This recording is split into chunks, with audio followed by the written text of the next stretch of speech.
abuso y de maltrato en la infancia, y el 60% de las mujeres en la vida, 60-70% de las mujeres en la vida son víctimas de violencia contra la mujer. O sea, es un tema de salud pública totalmente que puede explicar buena parte de los problemas que estamos viviendo. Y hoy día, en esta tercera ponencia, justamente tratar de darle un poco de explicación interna, un poco de explicación bioquímica, si se quiere, a esto que hemos venido hablando, en el cómo la sexualidad de las mujeres está sustentada por hormonas, y no solo hormonas que trabajan en los ovarios y la reproducción, en esta parte de abajo. Cuando pensamos en hormonas, siempre pensamos en hormonas de la mujer, pensamos en la parte de abajo, ovarios, o en esto de que, ay, que las vuelve locas, que las pone así de mal humor. Pero en realidad, cómo las hormonas tienen un efecto cerebral que determina la sexualidad. Y de eso es lo que voy a comentarles un poco en estos próximos minutos. Así que vamos a ir a ello y antes de, bueno, me presento, para quienes no hemos tenido la dicha todavía de conocernos. Soy Juan Villagra, vicepresidente del Centro de Estudios en Salud de las Mujeres, médico cirujano. Me dedico y especializo en la salud de las mujeres y soy coautor también de la primera Guía Nacional de Salud Menstrual de nuestra escuela La Tribu. Les quería preguntar, antes de comenzar, ¿qué esperan ustedes al venir a un webinar de sexualidad de las mujeres en la era digital? ¿Qué idea tenían antes de llegar? Ya han visto varias cosas, ya han visto dos ponencias fantásticas de Paz y de Florencia, pero en dos palabras, ¿qué esperaban al venir acá? ¿Qué les gustaría que suceda? ¿Qué quieren saber? ¿Qué quieren cambiar? ¿Por qué un sábado en la mañana están en un webinario y no, no sé, disfrutando de un desayuno, de una serie? Me encantaría poder saber porque creo que justamente la idea es poder darles aquello que vienen a buscar. Prevención de violencia para la infancia, entender mejor mi sexualidad, aprender, fantástico. Si alguien más quisiera compartir. Aprender, ayudar a mis alumnas y alumnos, fantástico, María Silvina. Herramientas, recursos para el abordaje terapéutico, sin expectativas, pero muchas ganas de aprender. Herramientas, entender mejor, comprender mi salud, perspectiva de género, perfecto, aplicar la información recibida, aprender mis herramientas, integración de salud sexual, inteligencia artificial, wow, wow, que algo haremos al respecto. Porque siempre es bueno aprender con ustedes. Gracias, Paola. Actualizar conocimientos. Siempre espero informarme. Herramientas, aprendizaje, acompañar. El trabajo con mujeres víctimas y cada vez más aprendo los diferentes tipos de violencia. Ampliar la visión, la ALE. Más herramientas. Perfecto. Actualización y profundización. Listo. Y sienten del 1 al 10. Les quiero preguntar. ¿Cómo vamos con el cumplimiento de esa expectativa? Siendo 1, nada, lo menos, y 10 así como máximo. 10, 8, 10, 10.000, gracias, Irene, fantástico. 10, 8, ya, bien, tenemos desafío todavía con varias. 7, ya, 7, 8, 10, bien. Uy, Patricia, ese momento lo hemos vivido todos. Estoy tan mal en mis atenciones, es un momento duro, pero que es súper importante, súper importante, y tiene que ver con que nos formaron súper mal. Nos formaron súper mal y un poco es la razón de ser de nuestra escuela, darnos cuenta que no estás tan mal. Fantástico, fantástico entonces, mejor aún, porque una de las razones de ser de escuela de la tribu es justamente que nos formaron súper mal a la mayoría y hemos tenido que reformarnos en el camino, más bien nos deformaron muchas veces. Fantástico, entonces, vamos bien y espero ahí complementar a los 7, 8 y 9 que faltan para llegar a su 10. ¿Me das la próxima, por favor, Paz? Voy a partir con dos frases muy del coloquial. ¿Da lo mismo el sexo con amor, sin amor?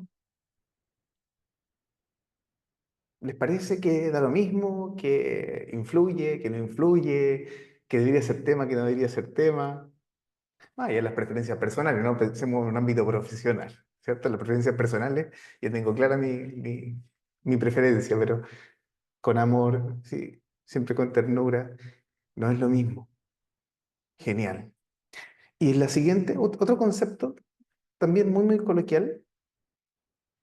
¿Has escuchado esto? Relajarse un poquito.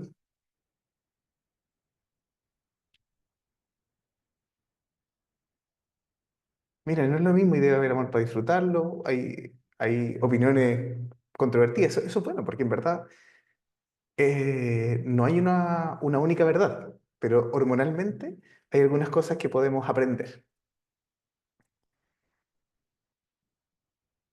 Siempre me lo dicen, siempre lo dicen. O sea, es que este es un leitmotiv de los profesionales. Lo que a usted le falta es relajarse un poquito. Y no solo los profesionales de salud, aquí los profesionales de salud abusamos de esto, pero en muchas profesiones no escucha esto. Lo que le hace falta a usted, que es mujer, obviamente, relajarse un poquito.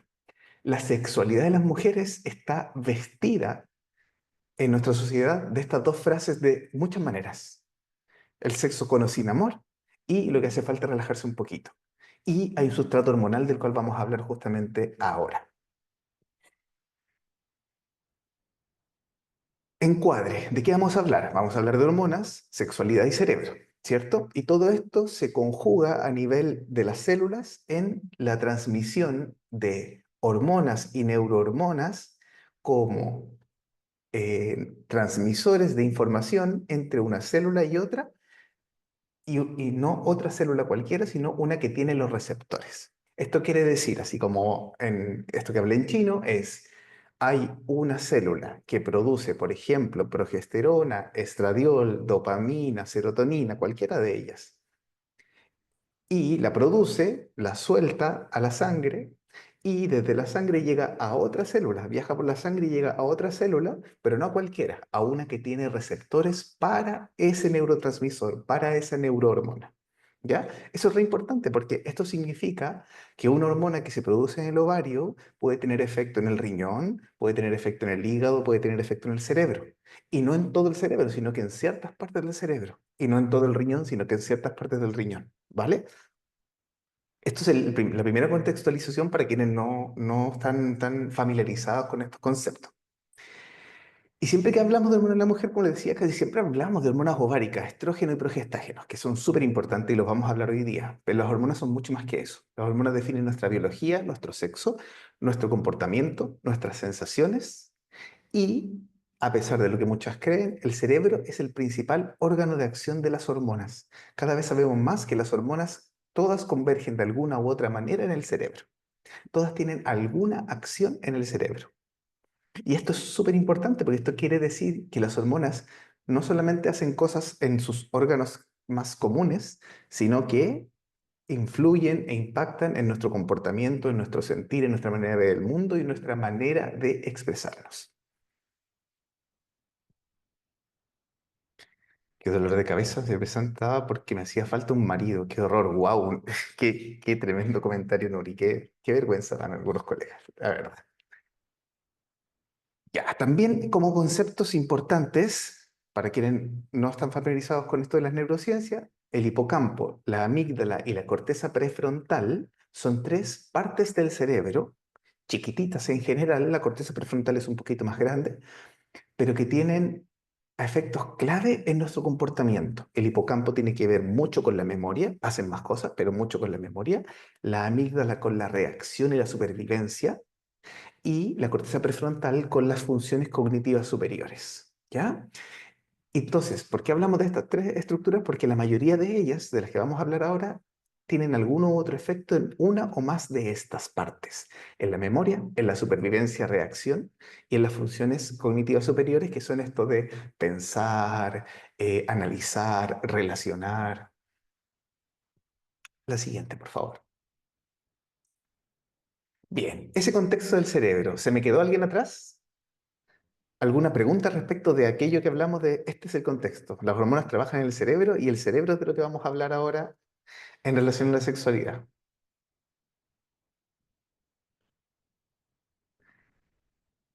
¿Alguna pregunta?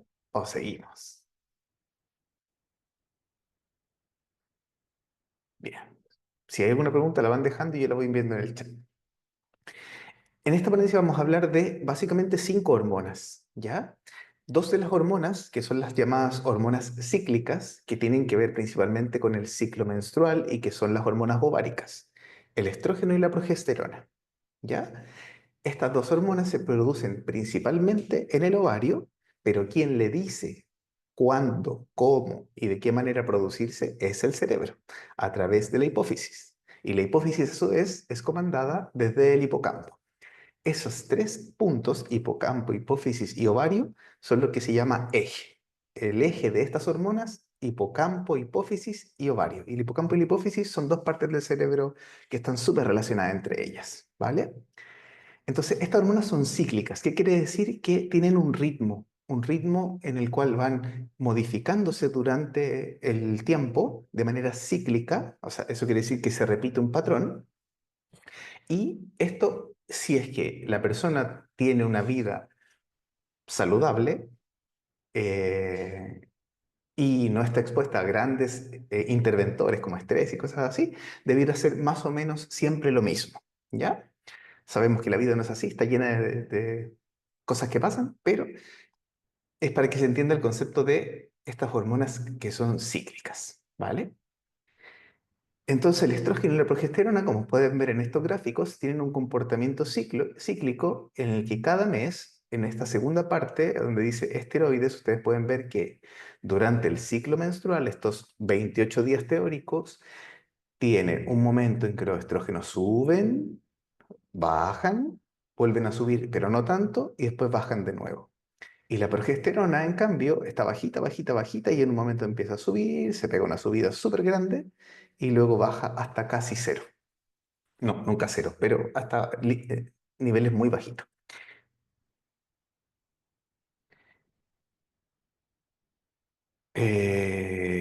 Margarita, podría ser lo que tú estás preguntando. No es el objetivo de esta sesión, podría ser, pero vale la pena una entrevista con un profesional para poder ponderar si es que eso fuera la causa, ¿ya? Entonces tenemos estos estrógenos y progesterona que tienen un movimiento cíclico y ya sabemos que tienen efecto en el cerebro. Entonces esto quiere decir que en algún momento del mes el estrógeno va a estar haciendo de la suya en nuestro cerebro y en otro momento del mes la progesterona va a estar haciendo de la suya en nuestro cerebro. ¿Vale? Eso es lo que quiero que se queden en este momento. Dame la siguiente, por favor. ¿Desde qué edad empieza este proceso en los cuerpos? El ciclo menstrual se empieza a establecer en la menarquia, que en promedio hoy en día está más o menos los 12 años y algo. Se establece, se demora un tiempito variable, 1 o 2 años, y ya en la adolescencia, digámoslo así, ya está establecido este proceso como tal de los ciclos. En una persona que tiene ciclos sanos, ¿cierto? Pueden pasar un montón de cosas, pero teóricamente eso debería pasar, Mónica. Entonces hablábamos del estrógeno y la progesterona que tienen un montón de efectos sobre el cerebro. Por un lado, el estrógeno afecta la cognición, mejora la memoria verbal, las habilidades espaciales en diferentes fases del ciclo, como veían, ¿cierto? Tenía una curva de dos momentos. También mejora la memoria. Los estrógenos en presencia de dopamina mejoran la memoria de trabajo. Dopamina apareció, también vamos a hablar de ella. Las amígdalas se asustan, la progesterona no se puede quedar en embarazo. Es un poquito más complejo que la amígdala, pero sí tienes razón en que el estrés genera problemas de fertilidad, lo vamos a hablar también. Por su lado, la progesterona influye en las emociones y en el sueño. Fíjense, el estrógeno tiene mucho más que ver como con la inteligencia, si se quiere, o sea, un cerebro con más estrógeno debe presentar mejores resultados en un test de inteligencia, de IQ, y en cambio, un cerebro con más progesterona está más relacionado con emociones, con sueños, un cerebro más social, se activan los mecanismos de descanso, reparación, equilibrio y también la socialización. ¿Vale? Como que se hagan esa idea. ¿Y por qué hablo todo esto de la sexualidad? Bueno, se podrán ir imaginando que un cerebro en influencia del estrógeno, para su sexualidad se va a comportar diferente de un cerebro en presencia de mayor cantidad de progesterona, ¿cierto? Un cerebro en estrógeno va a tener mucha más capacidad de analizar una situación y poder decir, así muy en cotidiano, decir, ¿este gallo me conviene o no me conviene? A ver. Y en cambio, un cerebro en progesterona va a decir, va a ser mucho más perceptiva, mucho más social, mucho más proclive al contacto y quizás no tan analítico. Entonces tenemos esos dos momentos y por suerte pasan los dos durante varios momentos, así que si les ha pasado que a alguien en algún momento les gustó y después, un par de semanas después, dicen, ¿cómo es que me gustó esta persona? Bueno, o no solo una persona, sino diferentes cosas, podría tener su razón en las diferencias de estrógeno y progesterona. Dame la siguiente, por favor. A ver, voy a ver algunas preguntas. ¿Cómo afecta el ciclo menstrual a las personas con trastorno afectivo bipolar? El trastorno afectivo bipolar tiene unos ciclos particulares diferentes que no son mensuales, tienden a ser de largo aspecto. Entonces, Sofía, el ciclo menstrual afecta al trastorno depresivo bipolar como afecta a las personas con depresión, ¿sí? Déficit de progesterona agravan la depresión. Déficit de estrógeno también agravan algunos de los síntomas de la depresión, pero la progesterona tiene mucha más relación con la depresión. Eh, y a nivel de la fase más maníaca, no tengo tanta información, así que no quiero mentirte. Te puedo hablar de la fase más depresiva, ¿sí? El estrés genera infertilidad. El estrés puede generar infertilidad, sí. Como lo mencionó Florencia en su ponencia, el estrés está relacionado con varias condiciones de salud. La amenorrea hipotalámica funcional, esto es que no te llegue la regla por causa del estrés y por otras causas también. El síndrome de ovarios poliquísticos e incluso la endometriosis. Sí, y todas esas son causas de infertilidad. Así que ya tienes tres razones por las cuales el estrés podría conducir a infertilidad. La hormonoterapia, la otra pregunta es, ¿cómo afecta entonces la hormonoterapia con inhibidores de estrógenos a la sexualidad? Uf, súper interesante. Si tú inhibes los estrógenos, afectas a la sexualidad de las personas. Y eso, si lo lees en el prospecto del medicamento, vas a poder encontrar específicamente cómo puede afectar la sexualidad de las mujeres la hormonoterapia con inhibidores de estrógenos. ¿Sí? No me voy a explayar mucho más, pero está ahí.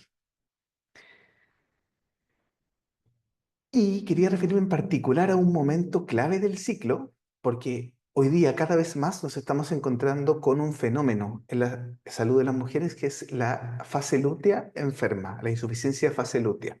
La fase lútea es esta segunda parte del ciclo donde predomina la progesterona, ¿ya? Entonces la progesterona es aquí el foco de atención. Y estamos viendo cada vez más frecuentemente, con porcentaje de 20, 30, hasta 40% de frecuencia en las mujeres adultas, depende de la literatura que revisen, insuficiencia de fase lútea. ¿Qué implica insuficiencia de fase lútea? Puede ser infertilidad, puede ser anovulación, que esos son ciclos que parecen normales, pero no estás ovulando, pero también genera síntomas ansiosos depresivos y disminución de la libido. O sea, que tenemos que a causa de un déficit de progesterona en esta fase del ciclo, podemos estar presentando disminución de la libido en las mujeres y en un grupo súper importante, 30% en promedio. Entonces, personas que trabajan en sexualidad o personas que les interesa la sexualidad con quienes trabajan, tenemos que saber cómo poder identificar si es que la persona con la que estamos enfrente pudiera tener algún problema en su fase lútea, algún problema de progesterona. Y eso se puede saber. Se puede saber con exámenes, pero también se puede saber con herramientas como la temperatura, como la evaluación del moco cervical y todo aquello que muy bien se estudia en el método sintotérmico. Fantástico cómo se pueden subir los estrógenos y progesterona en chicas adolescentes de forma segura e idónea si se presenta. Ese es tema para otra ponencia porque depende del caso que estemos analizando, Mónica, ¿ya? Eh, Hay que analizar el caso para poder saber cuáles son las causas y las causas son las que se tratan, más que solo suplir el déficit. Y es lo que estaba respondiendo Paz también. Sí. Dame la siguiente, por favor.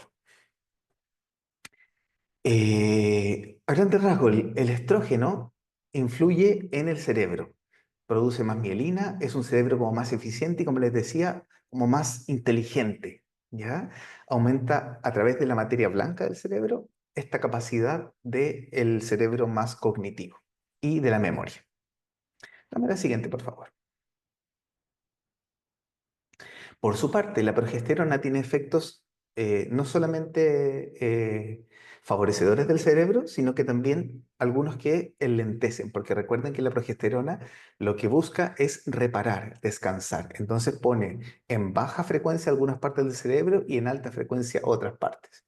Si se fijan, disminuye el grosor cortical en áreas que están asociadas con la memoria, las emociones y el reconocimiento visual, y aumenta el grosor de la corteza, o sea, las neuronas, en lugares que están relacionados con el movimiento y con el procesamiento del tacto, nuevamente del movimiento de las cosas del exterior y del cuerpo. ¿Se fijan? Es mucho más física la progesterona. Y trabaja en la reparación a través de neurotransmisores de inhibición que son los GABA. Así es, Isabel. La testosterona también tiene que ver con el deseo. Sí, así es.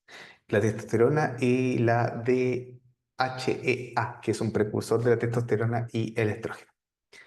Sí, en realidad, hoy día vamos a hablar de cinco porque es para hacerse la idea, pero las hormonas tienen un circuito y una danza fantástica que están súper interrelacionadas. Dame la siguiente, por favor.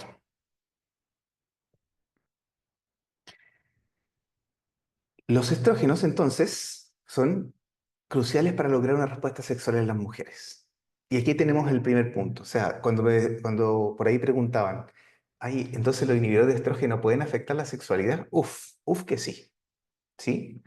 Atrofia vaginal, menor circulación sanguínea, ¿sí? Y menor excitación sexual ante la baja de estrógenos. Y todos estos neurotransmisores, serotonina, que son, si se fijan, la mayoría de los tratamientos contra la depresión están enfocados en la serotonina, la dopamina, el GABA, que es de reparación y reposo, y el glutamato, que tiene mucho más que ver con memoria y aprendizaje, ¿cierto?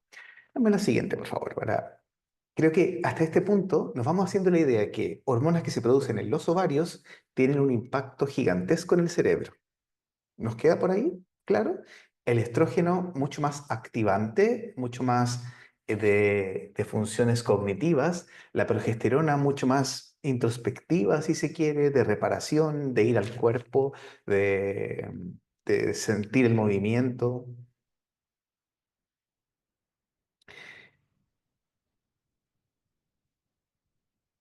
Y esta es la pregunta que les quería dejar, como estas son hormonas que están relacionadas con la reproducción, pero la reproducción, el útero, que esté listo, nos hace estar preparadas para tener una cría, para poder ejercer la maternidad?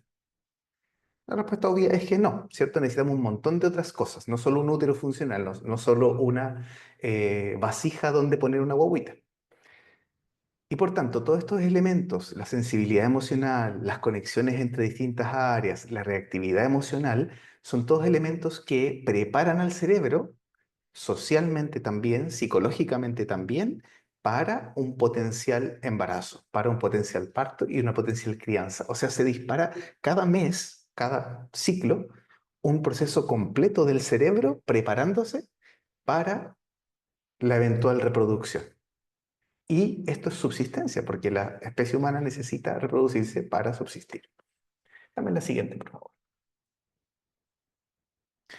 Un pequeño resumen, si quieren le toman unas fotitos para que lo lean después, porque no voy a profundizar ahora en ello, de los efectos que tiene el estrógeno y la progesterona en el cerebro, cuándo se forman, el impacto global y más o menos qué es lo que hacen, ¿ya? El nivel de complejidad, Andrea, sí.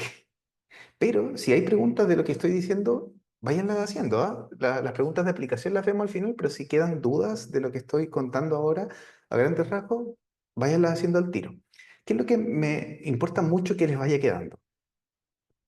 Las hormonas no solo tienen que ver con la reproducción a nivel de útero y ovarios, tienen que ver con la sexualidad y con la socialización y con la psicología y con el bienestar. Dame la siguiente, por favor. Quería hablarles brevemente de un momento clave en la vida de las mujeres, como es la menopausia, porque las hormonas de las cuales les estoy hablando cambian en la menopausia, ¿cierto? Y por tanto, esa es la razón de que la menopausia se asocie con un deterioro cognitivo, con mayor incidencia de enfermedades neurodegenerativas como el Alzheimer y con alteraciones emocionales. El ciclo menstrual protege a las mujeres, con su danza hormonal protege a las mujeres de esto. Cuando se acaba el ciclo menstrual se dice que pasan a tener el riesgo que tienen los hombres. Pero el mundo moderno hace que lleguen al momento de la menopausia muchas mujeres con problemas en sus hormonas, con déficit de largo plazo y por tanto con mayor riesgo de enfermedades neurodegenerativas cerebrales y óseas. Entonces, es re importante esto de las hormonas porque nos va a permitir llegar, cada vez la humanidad envejece más, cada vez vamos a tener una menopausia más larga. Menopausia, uno dice, bueno, a los 50, ¿qué me queda después? Bueno, me queda cada vez más la mitad de la vida. Entonces, la mitad de la vida tenemos que llegar preparados y por eso les quería hacer este énfasis en este momento clave, porque de llegar bien tenemos un futuro diferente a no llegar bien. Y muchos de los signos se pueden ver a través de fenómenos como la sexualidad. ¿Se fijan?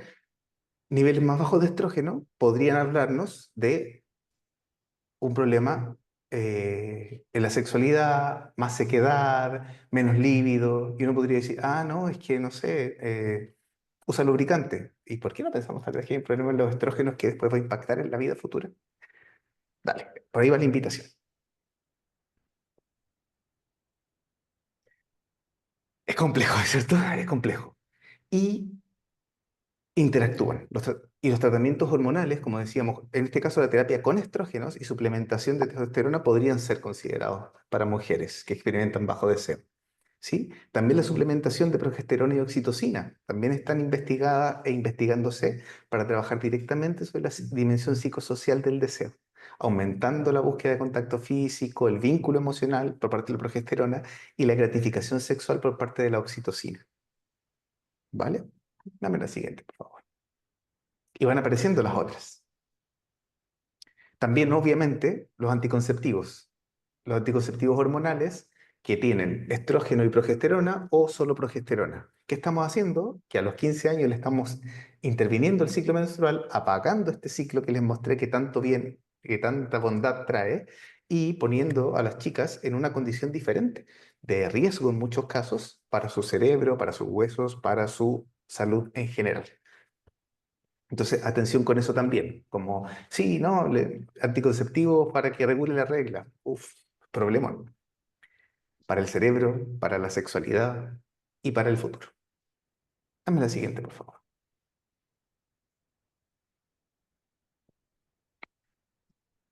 Ejemplos solamente de problemas de ciclo menstrual y salud mental que impactan en la sexualidad. Trastorno disfórico premenstrual como principal enemigo, que es una superdepresión súper grave que tiene patrón cíclico. El síndrome premenstrual, que es un problema de salud. No es que ando premenstrual, es que tengo un problema de salud, ¿vale? Y la interacción del ciclo con otras enfermedades. El ciclo menstrual puede impactar en otras enfermedades, como la migraña, por ejemplo, porque se presenta con patrones cíclicos. Dame la siguiente, por favor. La siguiente, creo que esto ya es complejizar el escenario porque nos vamos a ir a hablar de las otras tres hormonas que les quiero hablar el día de hoy. Ya hablamos de las que son cíclicas, las que tienen un patrón, un ritmo propio. Vamos a hablar ahora de la dopamina, el cortisol y la oxitocina, que son tres de las otras principales en la sexualidad de las mujeres, que están mucho más relacionadas con el ambiente. El ambiente las determina mucho, la interacción con las otras personas, con el entorno, con el trabajo, con todo lo que me está pasando, tiene mucho más que ver con cómo se nivelan estas hormonas en el cuerpo y determinan la sexualidad de las mujeres. Dale, por favor.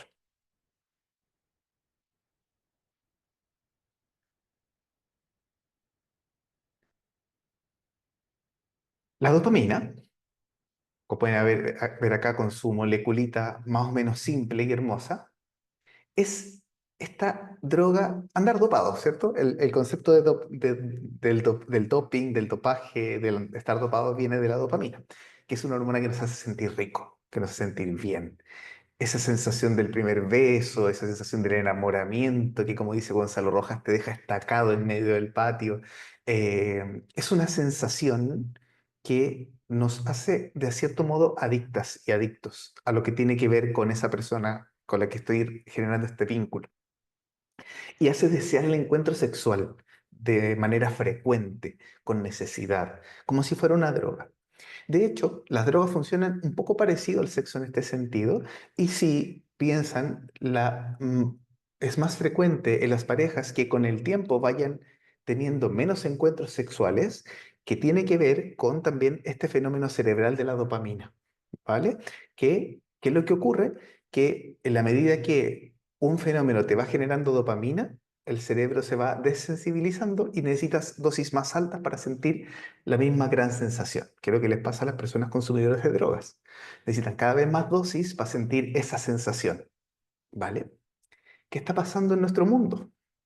Está pasando que, como bien dice Marian Rojas Estapé en un libro fantástico que súper les recomiendo, estamos intoxicándonos de dopamina.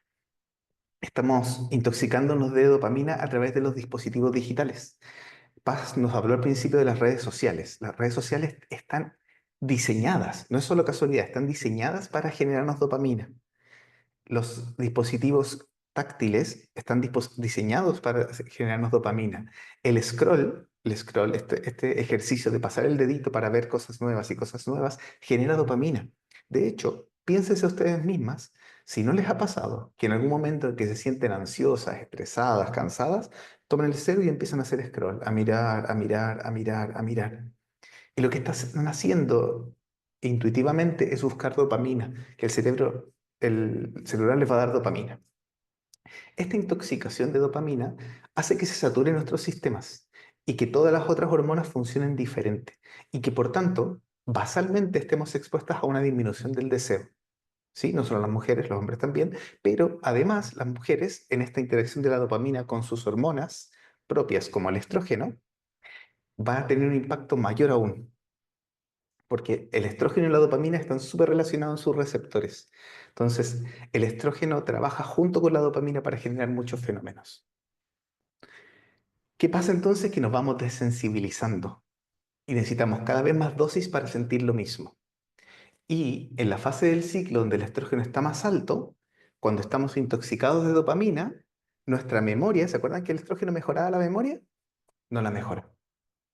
Y nos perdemos esa parte del ciclo, nos perdemos ese beneficio del ciclo y por tanto estamos generando un- una limitación a nuestro cerebro y una limitación a nuestra excitación, a nuestro deseo. ¿Por qué? Lo que les explicaba, esta relación entre el estrógeno y la dopamina. Dame nomás la siguiente. Y la dopamina se correlaciona con el deseo sexual. Entonces, los niveles de dopamina más altos se relacionan con mayor facilitación en la excitación, ¿sí?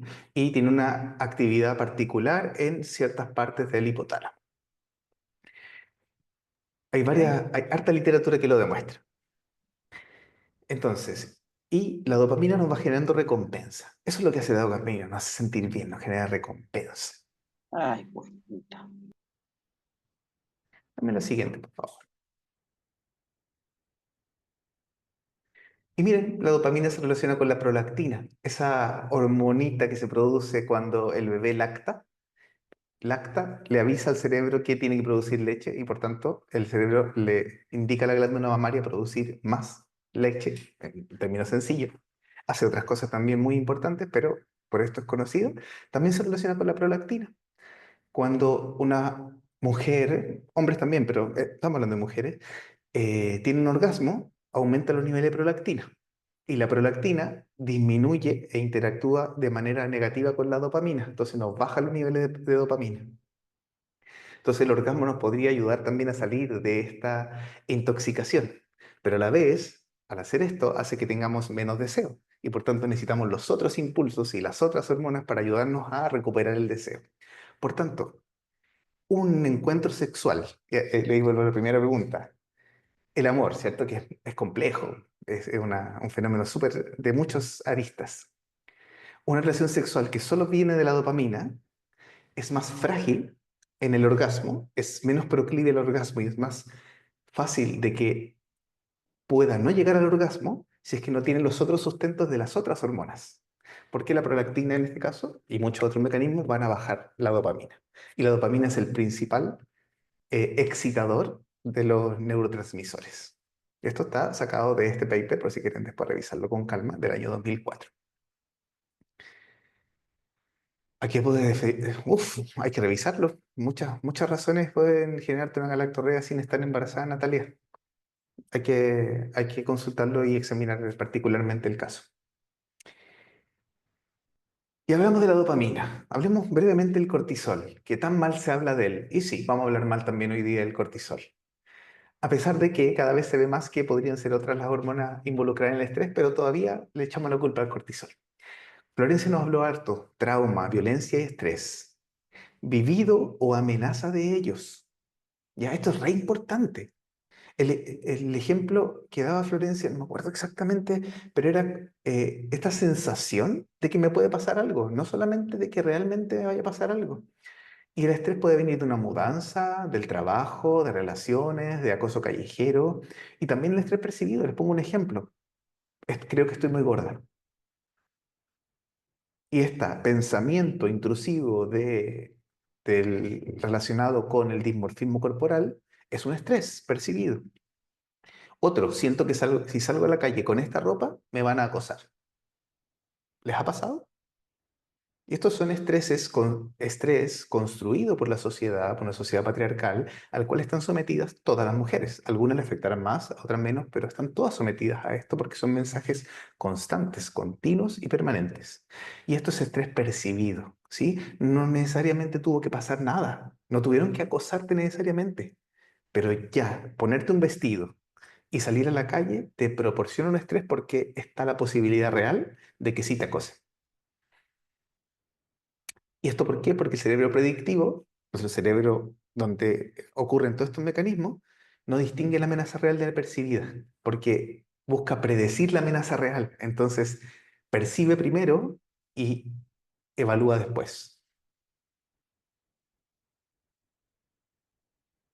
Así es, Xochitl. Justamente, y esa es la conexión con lo que decía, ¿no? La prolactina un poco genera el periodo refractario, ¿sí? Porque disminuye la sensibilidad a la dopamina. Dame la siguiente, por favor. Este es un poco el cómo funciona el cortisol, ¿ya? Nuevamente, la hipófisis, células que le van diciendo a la hipófisis qué hacer, desde el hipotálamo, y lo que va diciendo a los ovarios. Entonces, acá vemos cómo el cortisol afecta el ciclo, el eje de producción de estrógeno y progesterona. Y acá está la explicación en la afectación de este eje de por qué se puede suspender la menstruación a propósito del estrés y por qué se puede generar infertilidad a propósito del estrés. ¿Vale? Entonces, básicamente, esto que ven acá, este bultito, es la hipófisis que está en el cerebro, donde se produce la LH y la FSH, y ya sabemos que el cortisol hace disminuir los pulsos de LH y por tanto disminuir la luteinización y hace que tengamos menos progesterona. Por su lado, también puede disminuir los pulsos de GnRH, que es la que impulsa la producción de las dos, de LH y FSH. Por tanto, podría, en un efecto más grande, disminuir estrógeno y progesterona, pero al menos disminuye progesterona. ¿Y qué pasa si disminuye progesterona? Varias cosas en el cerebro, varias cosas en la sexualidad. Por eso, la meta siguiente es que se sabe que el estrés disminuye la excitación sexual y la capacidad orgásmica. Se cree que es por el cortisol. Todavía estamos buscando y estamos tratando de entender si es el cortisol o alguien más. Se cree todavía que es por el cortisol. Eh, pero el hecho de que el eje que produce cortisol no esté sano, sabemos que disminuye la función sexual. Y todas las escalas de función sexual en mujeres se ven disminuidas si es que el eje del cortisol está alterado. Esto quiere decir un cortisol elevado. ¿Es el cortisol la causa? Creemos que sí, no estamos seguros, pero si el cortisol está alto, podemos pensar que haya un problema de excitación y disfunción sexual. Que es importante saberlo, porque si ustedes no tienen medición de hormonas a la mano, sí pueden hacer preguntas que predigan si es que el cortisol pudiera estar elevado. ¿Ya? Esto es súper importante. Ustedes le pueden, preguntando a una persona, pueden estimar si el cortisol está elevado. Tomando el pulso también, tomando la presión, porque sabemos que cuando el cortisol está elevado de manera crónica, aumenta un poco la presión, aumenta un poco el pulso. Entonces, con herramientas que tenemos a la mano, preguntas y examen físico muy básico, podemos predecir si es que el cortisol pudiera ser la causa de la disfunción sexual. ¿Hacemos eso?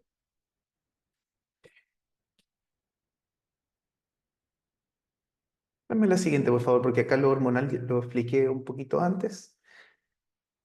Lo que les venía diciendo, ¿no? Hay, al generarse este desbalance, que baje los estrógenos, que baje la progesterona, que esté alto el cortisol, cualquiera de estos desbalances, podemos generar estos efectos.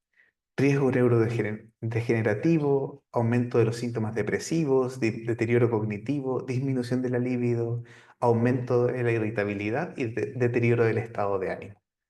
Y esto no pasa solo por una hormona. Todas las que le he mencionado pueden llevarnos allá, porque están interconectadas en el cerebro. Dame la siguiente, por favor.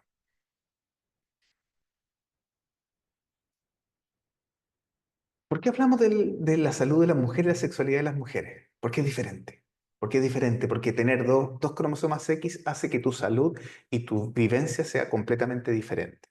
Tus enfermedades sean diferentes, los síntomas de la misma enfermedad sean diferentes y las tasas de enfermedad sean diferentes. Y en términos de la salud mental de las mujeres, es súper importante saber que la depresión es más frecuente, que las migrañas son más frecuentes y que síntomas gastrointestinales, a propósito del estrés, también son más frecuentes, así como el insomnio. ¿Sí? Y el trastorno por estrés postraumático, una consecuencia grave del trauma. Volvemos al trauma, 3 veces más frecuente que el trauma se enquiste como algo negativo en mujeres que en hombres. Dame la siguiente, por favor. ¿Y por qué? Porque tenemos un contexto de violencia contra las mujeres. Tenemos un contexto de sobreexigencia de trabajo. Las mujeres trabajan más que los hombres, porque tienen trabajo no remunerado, invisibilizado, innominado. Y porque no hay políticas que contravengan de manera eficiente la violencia constante contra niñas y mujeres como problema de salud pública. Entonces, ¿qué pasa? Ese contexto hace que los mismos fenómenos puedan generar mucho más daño en las mujeres. Pero no todo está perdido y tenemos hormonas que nos pueden salvar, porque sabiamente nos construyeron en equilibrio, en danza, en armonía. Y la oxitocina, la hormona del vínculo, la llamada hormona del amor, tiene un impacto directo y significativo en la salud sexual. Y también en la regeneración celular, en bajar el estrés y en interactuar con otras hormonas. O sea, casi que podríamos pensar que es nuestra heroína de la película. Dame la siguiente, por favor. ¿Para qué nos puede servir la oxitocina? Por ejemplo, en la menopausia y en otros fenómenos, pero la menopausia es frecuente, existe un fenómeno que es el síndrome genitourinario, dentro de los cuales una de las cosas que más pasa es la atrofia vaginal. ¿Sí? La pared vaginal se pone delgada, seca, lisa y más corta, lo que hace que duela, disminuye la posibilidad de placer y hace que se dificulte la actividad sexual. Y la oxitocina está demostrado, aplicada en gel o aplicada a través de TENS, de cositas eléctricas que activen ciertos puntos de la piel que activa la oxitocina, puede mejorar la atrofia vaginal e incluso todo el síndrome genitourinario. O sea, podríamos tratar con oxitocina, ya sea farmacológica o inducida, que es casi podríamos decirlo, no se puede estudiar científicamente, pero podríamos tratar con abrazos, ¿sí? Podríamos tratar con contacto humano un problema de salud. ¿Sí? Y para facilitarlo y para poder tener la dosis exacta, bueno, transformamos ese contacto humano en impulsos eléctricos con un TENS. Pero podría ser abrazos, tacto, podría ser amor. Y por eso les decía al principio como, bueno, el amor tiene mucho que ver, ¿no? A través de gel de oxitocina, como les decía, podría ser una alternativa a las terapias de reemplazo hormonal con estrógenos, porque los estrógenos tienen también sus problemas, ¿ya? No nos vamos a explayar en ello, pero podría ser una alternativa súper válida a la terapia de reemplazo hormonal con estrógenos y nos amplía las opciones terapéuticas. Oxitocina en gel todavía no está comercializada, sea, está solo todavía, increíblemente, a pesar de que esto se sabe desde el año 89, los primeros estudios de nuestra maestra Kerstin Ubnas, docente del diplomado, principal investigadora de la oxitocina a nivel mundial. El 89 demostró esto y todavía no hay una comercialización ni una aprobación de la FDA para usar la oxitocina, por tanto no te la podría decir en qué porcentaje porque no hay una comercialización. ¿No? En spray nasal hay una, sí. Locamente, la mayoría de los estudios del uso del spray nasal de oxitocina ha sido para la sexualidad de los hombres. Mira qué cosas. Eh, y hay una efectivamente que ya está comercializada, pero no ha sido estudiada para la atrofia vaginal. Entonces no tenemos el dato de si efectivamente sirve para la atrofia vaginal porque los estudios para atrofia han sido con gel. ¿Ya? Dame la siguiente, por favor. También hay implicaciones clínicas a nivel de las interacciones hormonales. Interactúa con el eje del cortisol, del hipotálamo hipófisis adrenal, ¿cierto? Y modula la respuesta al estrés. A más oxitocina, menor impacto del estrés. Vimos el estrés como nuestro gran enemigo, nos hace pebre el organismo. La oxitocina puede combatir el estrés. También influye en la, bueno, como les decía, en la producción de hormonas como el cortisol y la sensibilidad a otras como el estrógeno y la progesterona. Y por tanto, con todo lo que hemos hablado, ustedes pueden predecir que esto tiene beneficios fundamentales para la salud sexual y general. Dame la siguiente, por favor. ¿Cómo se relaciona esto? Acá está el gráfico. De nuevo, el cerebro, hipotálamo, este bultito que es la hipófisis, ¿cierto? Y de la hipófisis se mandan señales a la glándula suprarrenal que está sobre el riñón, que es donde se produce el cortisol y otras cosas, muchas cosas. Y lo que hace la oxitocina es disminuir la producción de cortisol, inhibir un poco este eje. ¿Vale? Y esto que ven acá ustedes es el ritmo del cortisol sano. El cortisol normal, entre 7 y 8 de la mañana está más alto, sube hasta las 7 8 de la mañana, baja después durante el día. Y diversas situaciones como el estrés físico y mental sostenido hacen que esta curva se aplane, que no tengamos pic tan así como un comportamiento normal, sino que nos mantengamos en un nivel de cortisol más estable, lo cual es malo para nuestro organismo.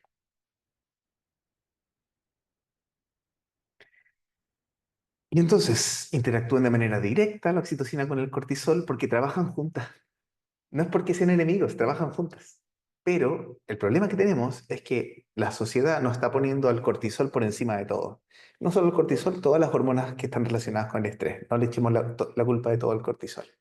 Y la oxitocina se queda un poco corta, porque además no se la hacemos fácil, no nos tocamos mucho, no nos abrazamos mucho, no nos damos muchas situaciones placenteras en el día a día. Entonces se desbalancea este sistema. Dame la siguiente, por favor. ¿Para qué nos sirve saber esto? Bueno, estimular el contacto físico es una forma de estimular la oxitocina y por tanto podríamos mejorar significativamente la sexualidad de las personas a través del contacto físico cariñoso, ¿cierto? Los receptores que estimulan la oxitocina están en ciertas partes del cuerpo, están acá, están en las manos, ¿sí? Están en los lugares donde también uno se siente más rico. Tiene una razón de ser y tiene que ver con el equilibrio de nuestro cuerpo a nivel de las hormonas. Fomentar la conexión emocional, actividades grupales, fomentar, saben que alcancé a revisar un estudio que demuestra también que se puede aumentar la oxitocina fomentando la relación con mascotas. Está estudiado con personas adultas mayores en contacto con perros que les aumentan sus niveles de oxitocina y por tanto eso les protege cardiovascularmente y les protege varios sistemas.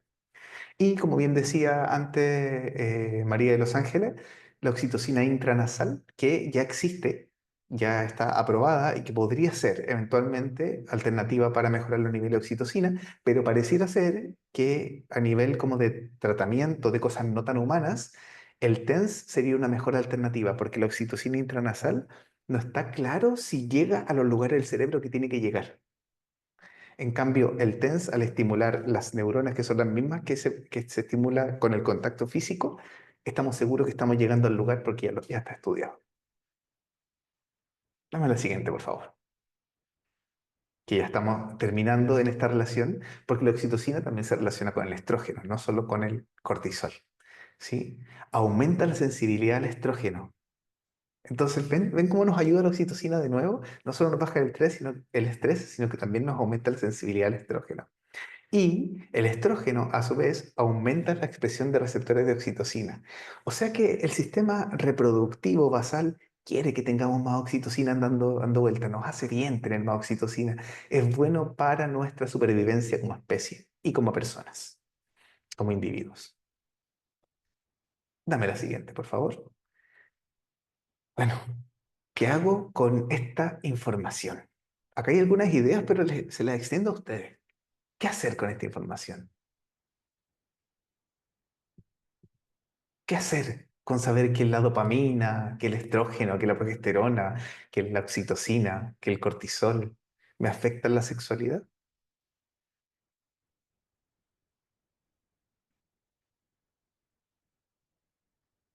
Sí, hay varias personas ahí pidiendo la repetición de la grabación. Les vamos a mandar correo porque va a estar disponible por unos días para que la puedan revisar con calma.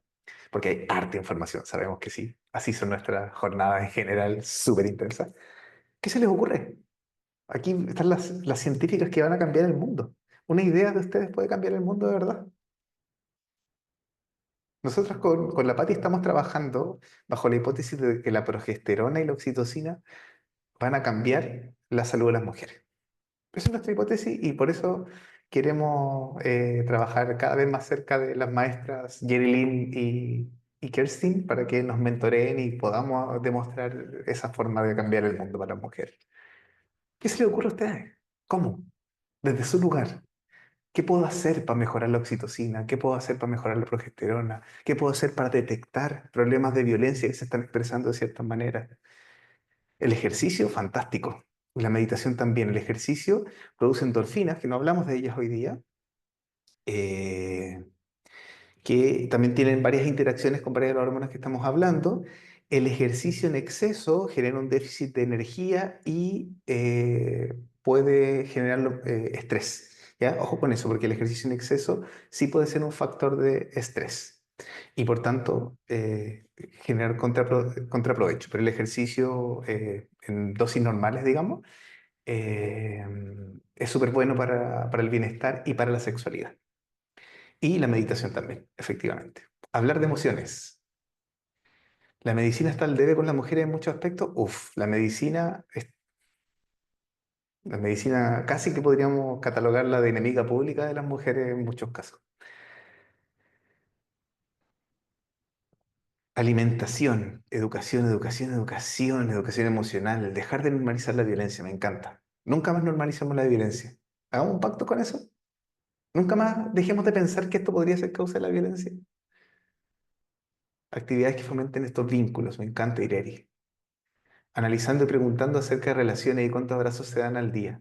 Súper bonito, ¿sí? Preguntarle a las personas si se masturban,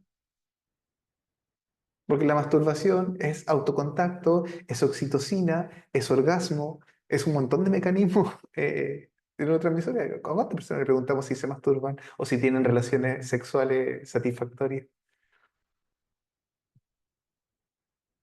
El ejercicio, claro, higiene de sueño, activación, conciencia plena, muchas, muchas estrategias que nos pueden ayudar, ¿cierto? Claro, escuchar más y preguntar más. Me gusta Concepción, generar un directorio de profesionales confiable. Dele adelante, eso puede ayudar mucho. Terapia del trauma, abusos sexuales muy normales. Nunca más normalizar la violencia. Autotoque amoroso, totalmente Ariela. Dame la siguiente, por favor, Paz, que me parece que ya es la última. Estos son oportunidades profesionales. Que ustedes entiendan esto, que le den vueltas, que lo aprendan, que lo estudien, que lo integren, va a hacer que sean trabajadores sociales diferentes, psicólogas diferentes, enfermeras diferentes, médicas diferentes, que van a solucionar cosas que por siglos no se están solucionando. No puede ser que problemas de salud de las mujeres, como la disfunción sexual o la baja de la libido, pasen 10 años, 20 años o toda una vida sin solución, cuando en realidad el problema es que no se indagan.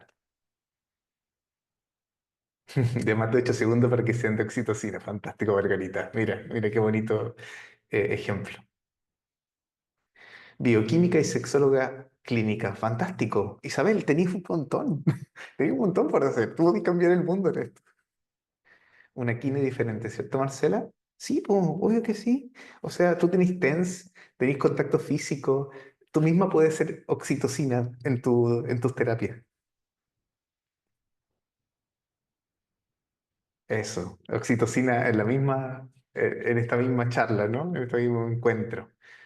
Somos 140 personas acá que podemos hacer cosas diferentes, matronas diferentes, docentes diferentes. Me encanta eso. Eso es lo que tienen que proponerse ahora y eso es lo que les queremos invitar siempre nosotros.